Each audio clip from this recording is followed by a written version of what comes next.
The badge on his chest read Cole Ryder.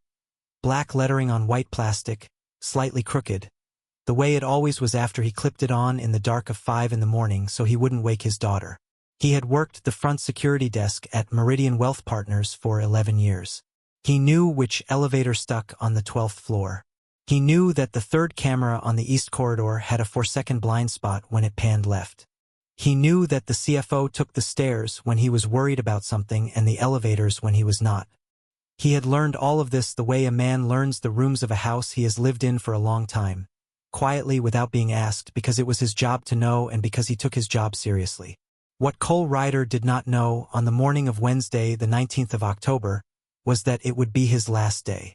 He had arrived at 6:44, 16 minutes before his shift officially started. He always did. He signed in at the security log, checked the overnight incident report. Nothing unusual. A cleaning crew badge misread by the scanner on the second floor. A false alarm from the server room ventilation sensor at 2 in the morning. And then he took his position at the front desk and waited for the building to wake up around him. The lobby of Meridian Wealth Partners occupied the ground floor of a 38-story glass tower in downtown Dallas, Texas. The floors were white limestone. The reception desk, where Cole sat, was a wide curved slab of dark walnut. The wall behind him bore the company name in polished brass letters, each one exactly the height of a man's forearm. It was the kind of lobby designed to make people feel small before they said a word. At 7:09, a woman came through the revolving door, moving the way certain people move when they have already made a decision about everything in the room before they enter it. She was 42, lean through the shoulders, with straight dark brown hair worn in a clean blunt cut that ended at the jaw. She had pale blue eyes set wide apart in a narrow face and the kind of posture that came not from effort but from 20 years of walking into rooms where she was either the youngest person or the only woman or both. She wore a fitted navy blazer over a white blouse, dark trousers, and low-heeled shoes that made almost no sound on the limestone. She carried a slim leather folio under one arm and a phone in her opposite hand. Her name was Lauren Whitfield, and she had been the chief executive officer of Meridian Wealth Partners for 9 months. Cole recognized her. He stood, as he always did when executives entered the building. She did not look at him. She was already speaking into the phone, walking toward the elevator bank, her voice low and clipped, the conversation already halfway finished before she had crossed the lobby. Cole watched her go. He sat back down.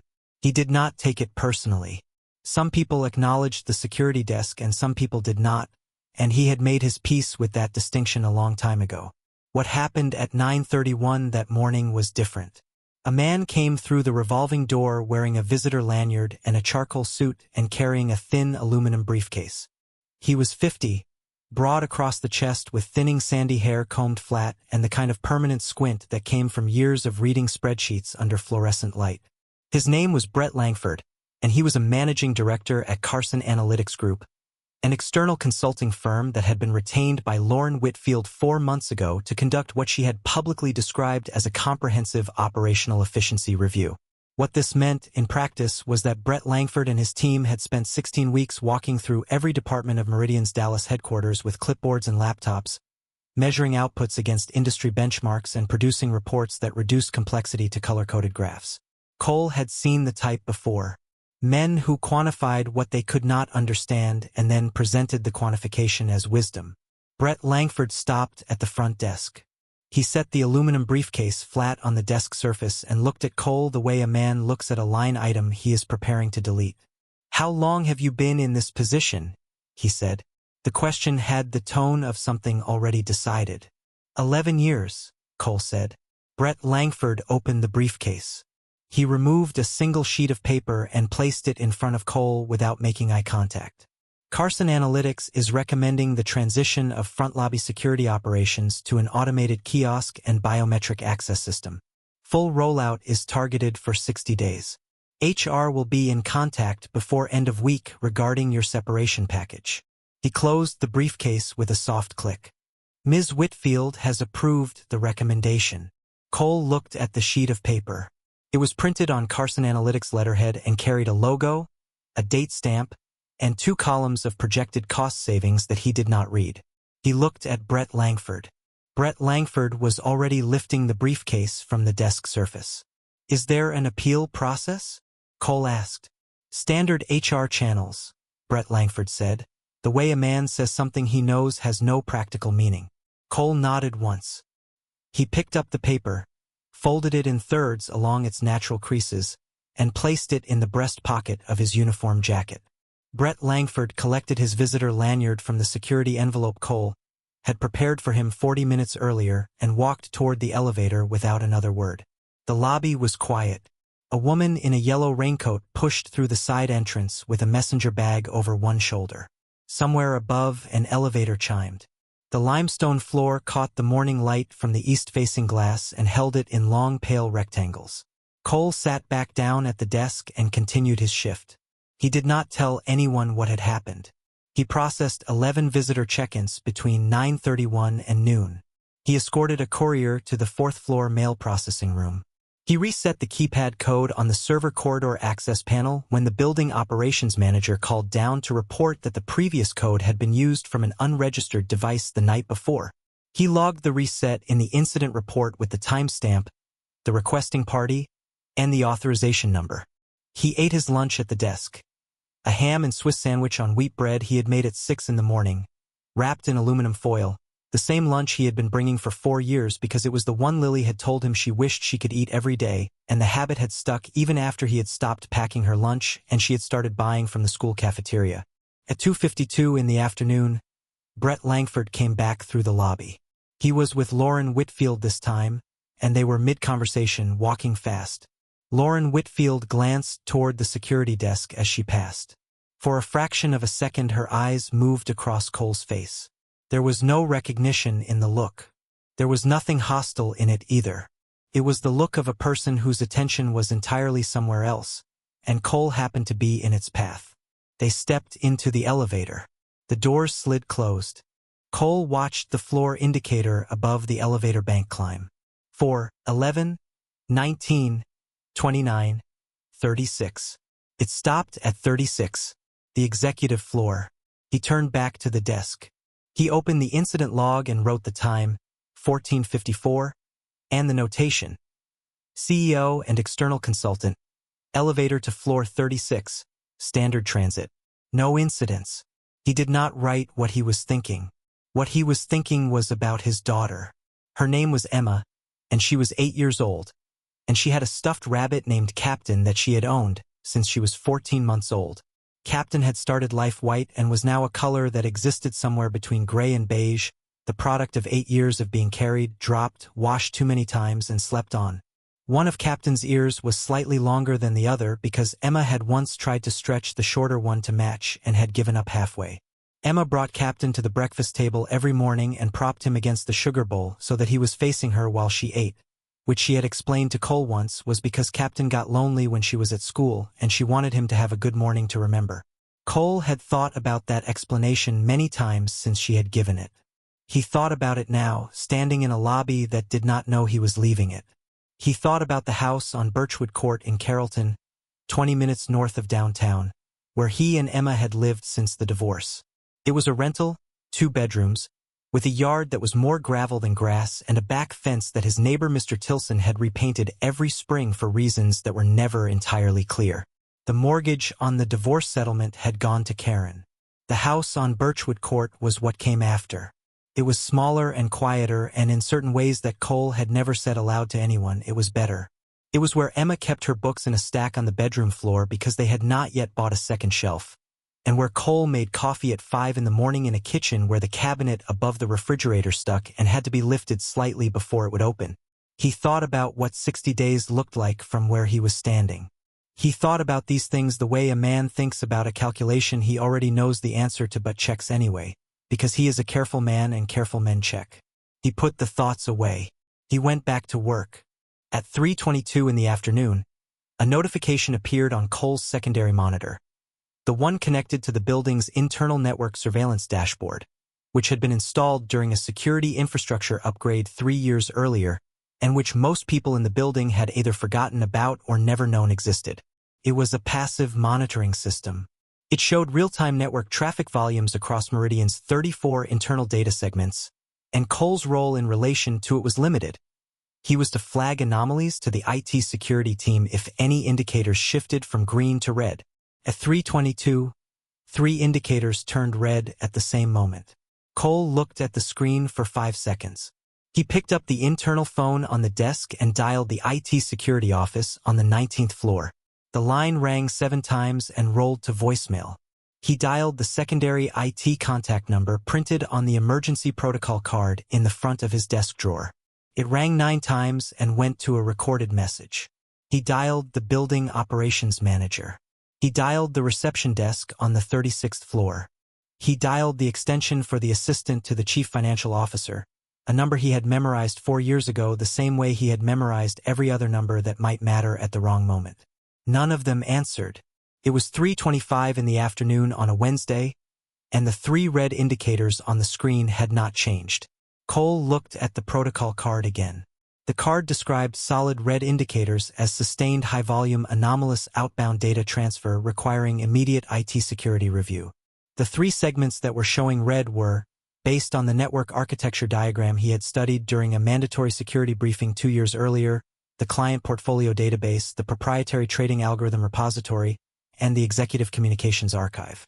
He understood what that combination meant. He was not an IT professional. He was a security guard with 11 years in a lobby and a protocol card in his hand. But he understood, with the particular clarity that comes from paying attention to a building for a very long time, that someone was pulling data out of Meridian Wealth Partners in real time, and that the data being pulled was the most valuable data the company owned. 2 more indicators turned red while he was looking at the screen. 5 segments. Solid red. Sustained outbound transfer. Cole did something he had never done in 11 years at that desk. He left it. He took the elevator to the 19th floor. His level 3 access badge still worked.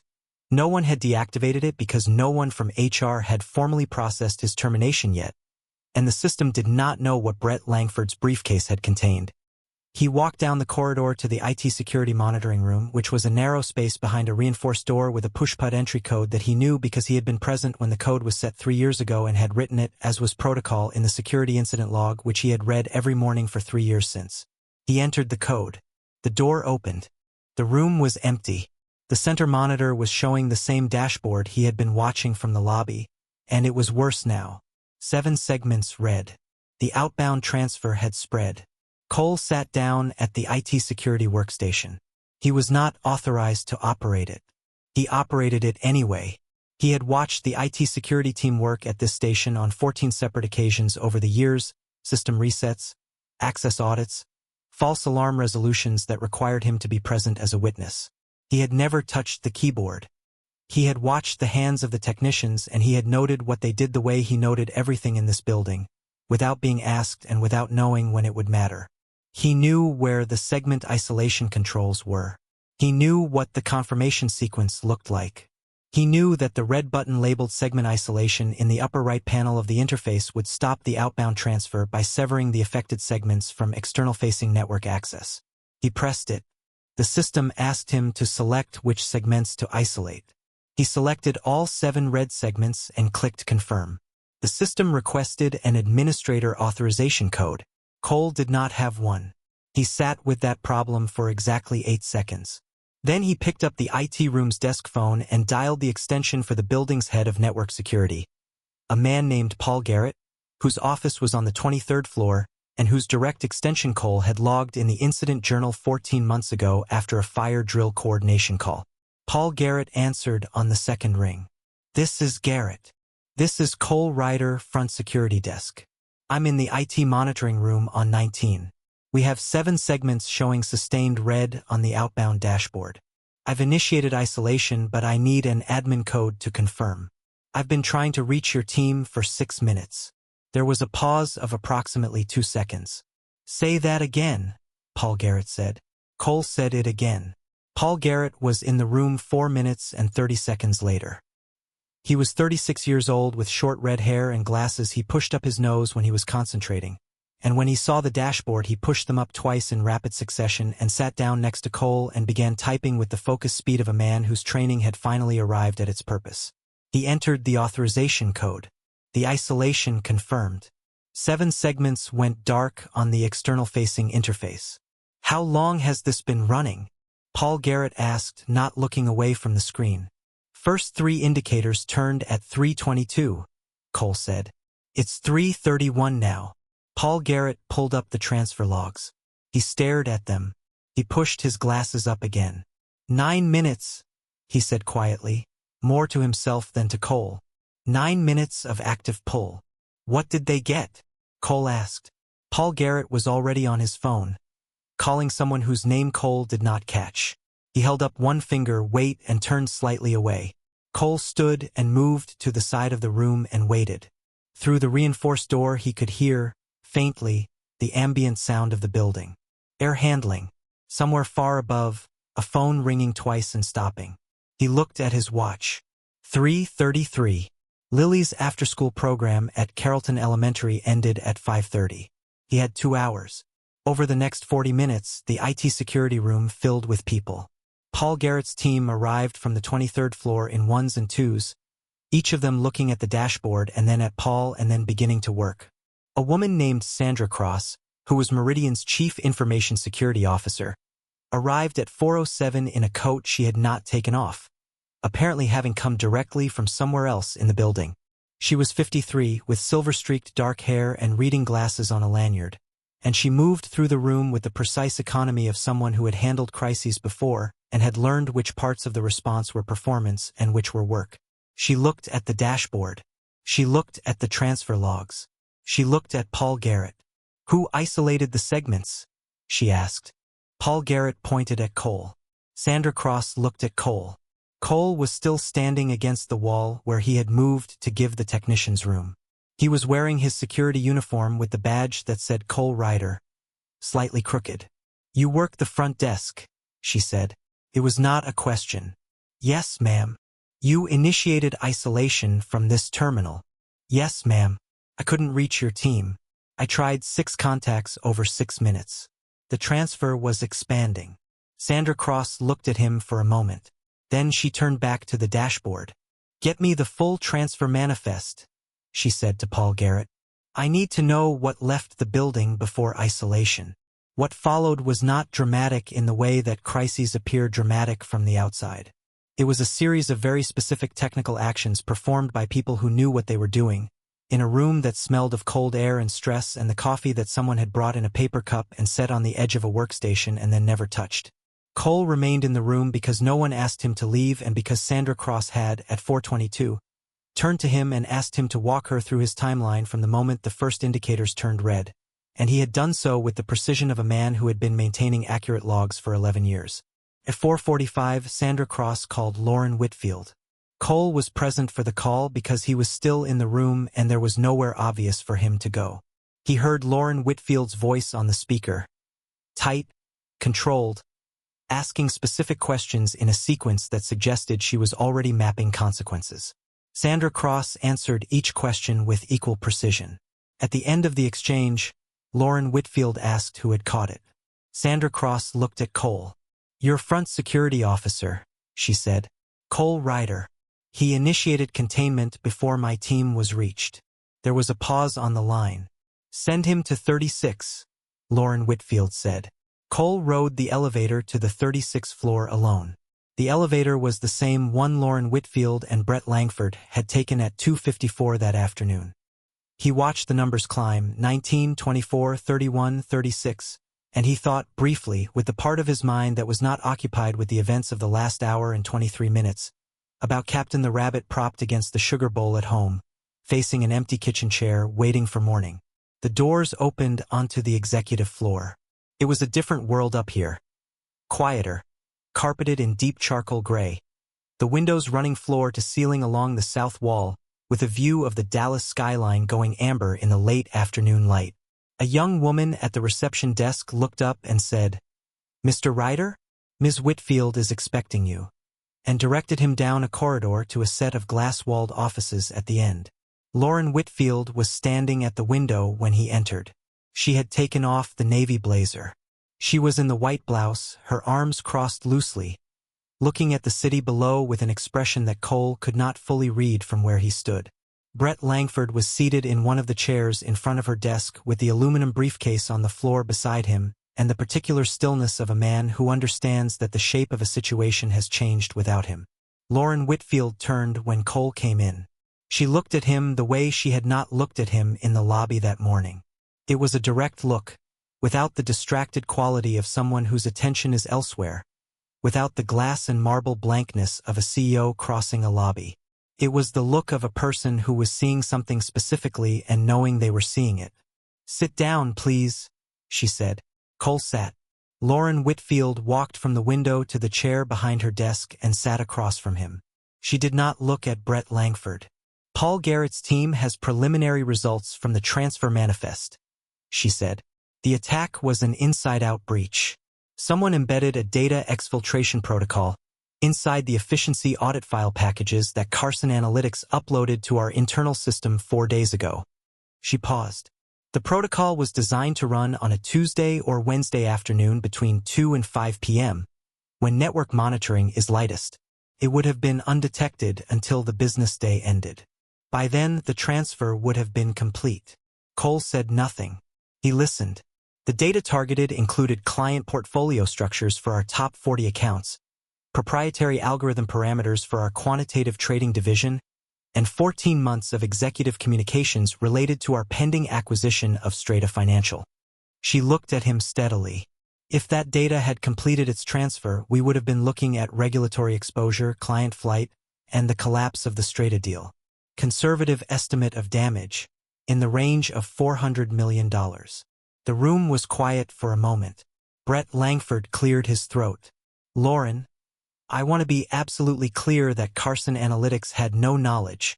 "We'll address Carson Analytics separately," Lauren Whitfield said, without looking at him. She was still looking at Cole. "You were terminated this morning," she said, "based on a cost-efficiency recommendation from an external firm that, it now appears, introduced a criminal data breach into our systems as part of its engagement with this company." She was quiet for a moment.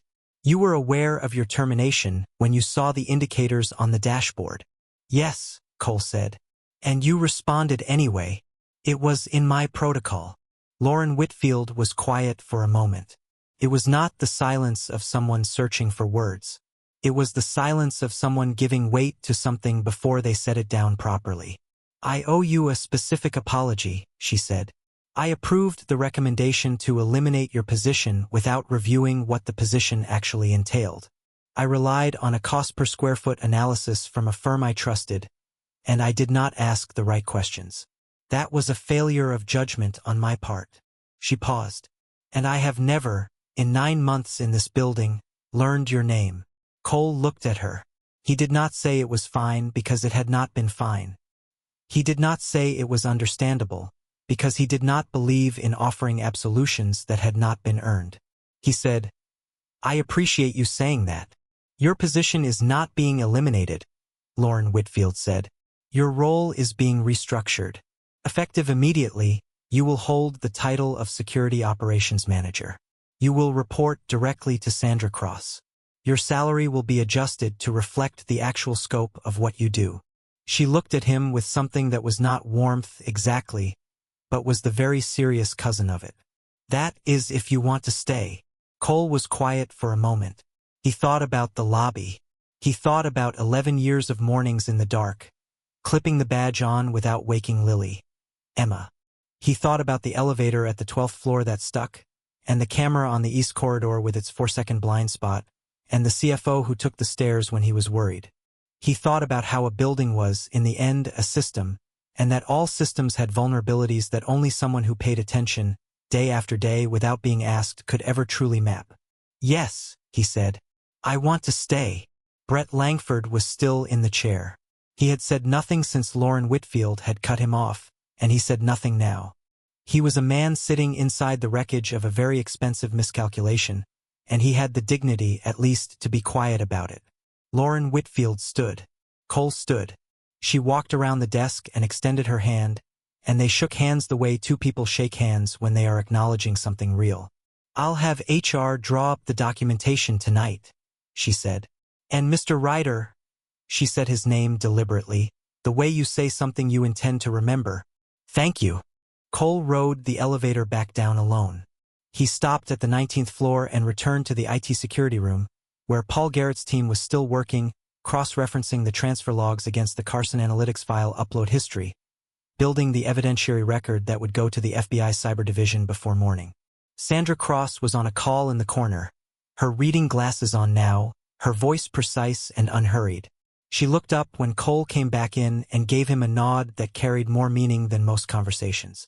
He stayed for 40 minutes and helped where he could, answering Paul Garrett's questions about the timeline, signing the incident statement that one of the junior analysts printed out for him at 4 minutes past 5.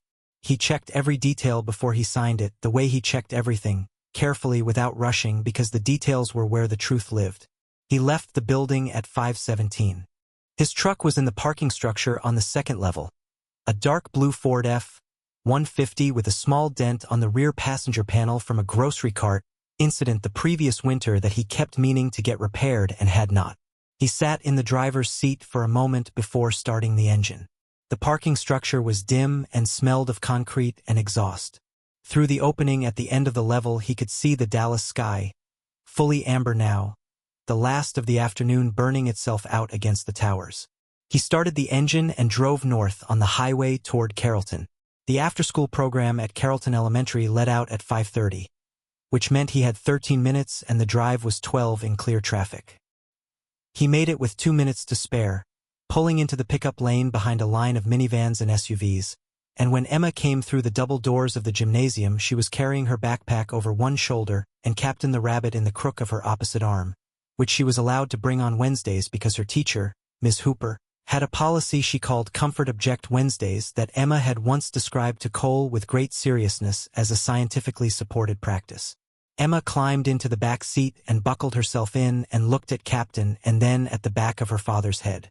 "You're early," she said. 2 minutes, he said. "That's early." She settled Captain on the seat beside her.